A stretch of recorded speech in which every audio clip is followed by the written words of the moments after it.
Bienvenue dans cette nouvelle édition du QG News. Voici les titres de l'actualité.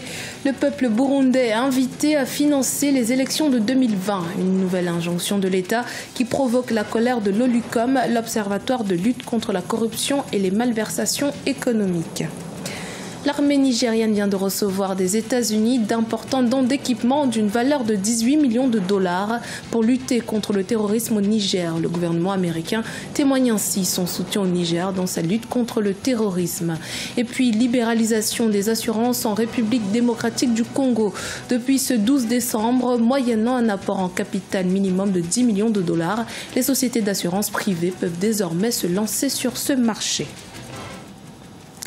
Face à la suspension du financement par les bailleurs de fonds internationaux en 2015, le peuple burundais a été invité, ou du moins sommé, à participer au financement de l'élection présidentielle en 2020.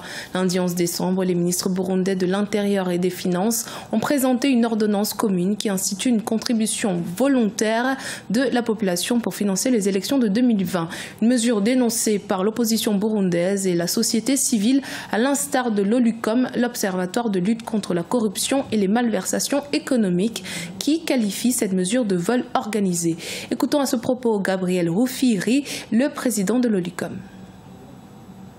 Comme c'est une mesure anticonstitutionnelle, nous nous concertons avec nos avocats pour porter plainte contre cette décision, que ce soit au Burundi ou dans d'autres juridictions compétentes à l'étranger, mais aussi comme la question du Burundi se trouve dans les mains de l'EAC, East African Community, nous sommes en train aussi de rédiger une correspondance à l'endroit du médiateur et du facilitateur pour s'indigner contre cette mesure, mais aussi nous avons déjà commencé à dire à la population que cette mesure est une mesure inconstitutionnelle et par voie de conséquence qu'elle ne peut pas en aucun cas payer son montant.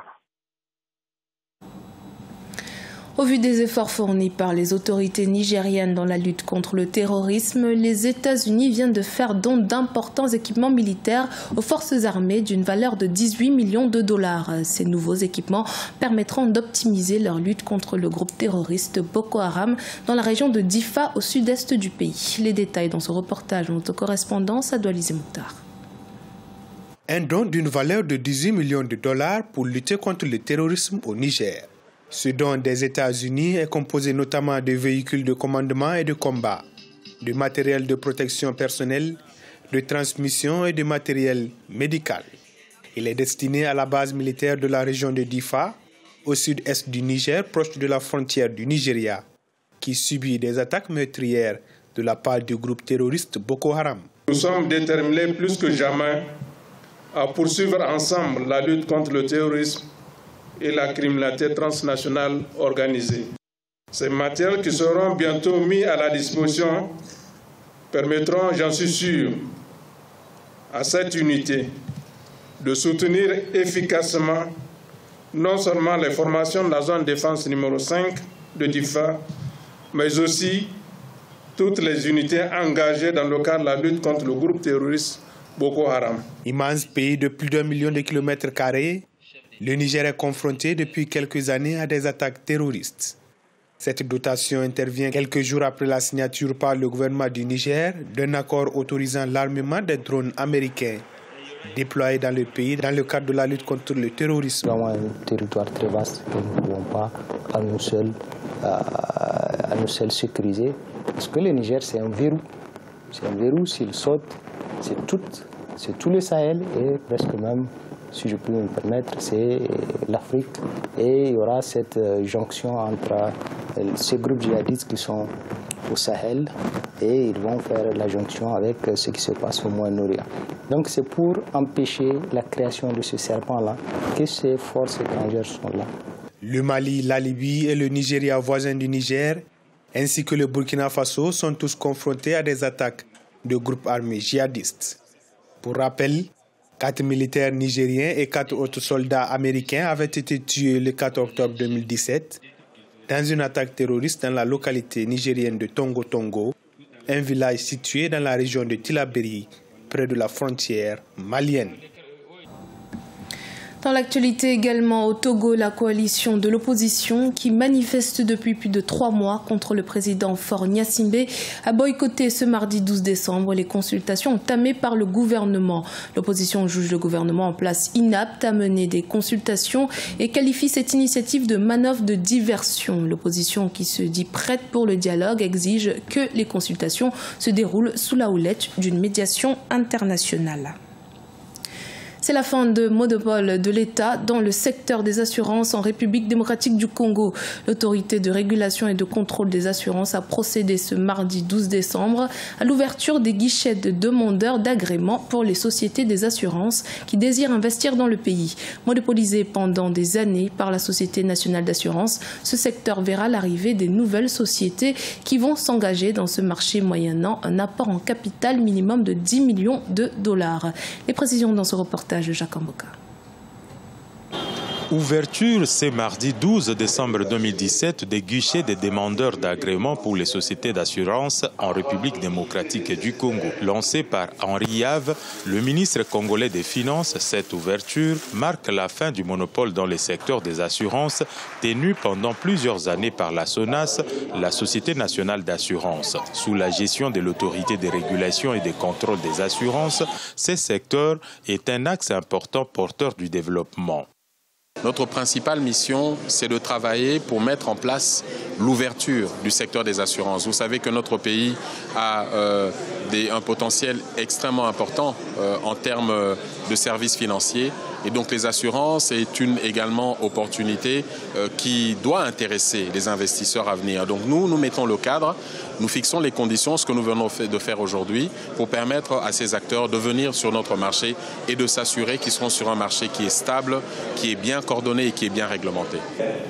C'est depuis juillet 2015 que la loi sur la libéralisation du secteur de l'assurance a été promulguée par le chef de l'État. Ces investisseurs, en majorité étrangers, se sont déjà manifestés pour ces marchés prometteurs qui peut aussi miser, entre autres, sur une population estimée à plus de 80 millions d'habitants. Une chose, c'est que le secteur de la régulation des assurances, contrôle et assurance, il vient de naître d'abord l'autorité de régulation avant les opérateurs. C'est une chance inouïe parce que quand la régulation vient après les opérateurs, elle ne parvient jamais à s'élever au-dessus des opérateurs. Ici, vous avez une institution qui naît, qui fixe les règles du jeu, et c'est elle qui va donner cette institution aux différents opérateurs les tempos du travail. 4 conditions préalables doivent être remplies pour les investisseurs qui s'intéressent au secteur des assurances en République démocratique du Congo. Il s'agit d'être une société anonyme, avoir un capital minimum de 10 millions de dollars, avoir son siège basé au pays et être demandeur pour l'assurance vie et non-vie. Cependant, vu les bilans chaotiques de la SONAS dû, selon certains analystes, au manque d'accompagnement de la part de l'État, le succès de cette ouverture reposerait entre autres sur la dotation par l'État de tous les instruments pouvant permettre aux régulateurs de disposer des moyens d'assurer sa politique. Le designer ivoirien Reda Fawaz a une fois de plus marqué les esprits grâce à l'édition 2017 de son défilé du rêve à la réalité à Abidjan, une 3e édition qui a réuni plusieurs dizaines de créateurs et de mannequins du continent. Déograce Espodo. Entre strass et paillettes, rythme et mélodie et bien d'autres artifices, c'est par un défilé placé sous le signe des symphonies de la haute couture que le designer ivoirien Reda Fawaz a tenu en haleine son public à Abidjan.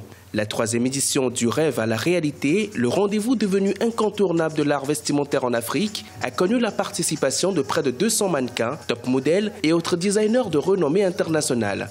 Ce spectacle, c'est un peu moi. C'est ce que je ressens, c'est fait avec le cœur et c'est un peu tout ce qui va se passer dans l'année qui va venir dans cette édition, c'est-à-dire de l'édition 2 à l'édition 3. Il y a beaucoup de choses de cœur qui se sont passées pendant et ils se sont remis sur cette 3e édition.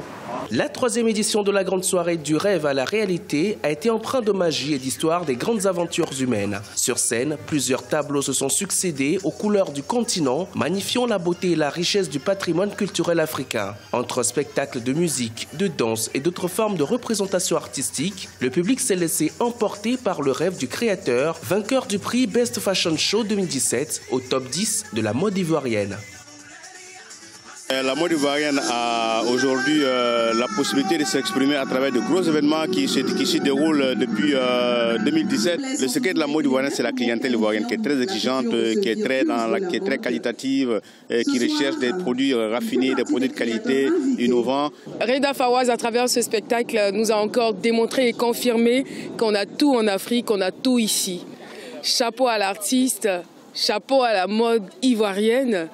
Et chapeau à l'Afrique, j'ai envie de dire. Du rêve à la réalité est un événement culturel initié en 2015 avec pour objectif de promouvoir la culture multidimensionnelle et surtout les jeunes talents africains à travers la mode et les arts de la scène.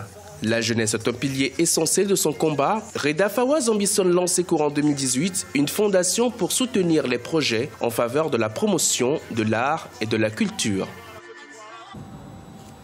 C'était le journal de la rédaction. Merci de votre fidélité. Dans un instant, une nouvelle édition de l'actualité sur Africa 24.